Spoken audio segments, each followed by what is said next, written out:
kasaganaan ng prutas. Ngunit ngayon, ito ay isang hamon ng bilis at tapang ng sigmura. Tara, sa fruit eating contest at ating saksihan ang lasa ng saya.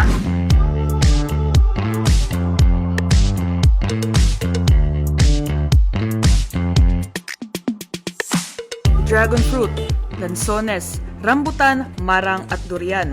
Ito ang tampok sa libreng pakain ng prutas na maliban sa libre ay meron din itong cash prize kung ikaw ay mananalo. Ito ang mga prutas na pinapangarap ng mga marami pero sa Kidapawan ito ay libre. Alisin mo muna ang iyong hiya at ibuhos ang iyong atensyon sapagkat sa bawat kagat ay may kasamang hamon. Hindi lang siya ang kailangang matibay kundi pati ang iyong diskarte. Sa gitna ng tawanan at hiyawan, bawat kalahok ay sumabak sa laban ng bilis at tibay. Mabilis ang kamay, mabilis ang pagsubo, higit sa lahat ang mabilis na paglunok habang mabilis din kumakabog ang pagtibok ng puso. Sa huli, manalo man o matalo, ang mahalaga sa bawat kagat at paglunok ay naglalarawan ng kasaganaan at katatagan ng bawat Kidapawenyo.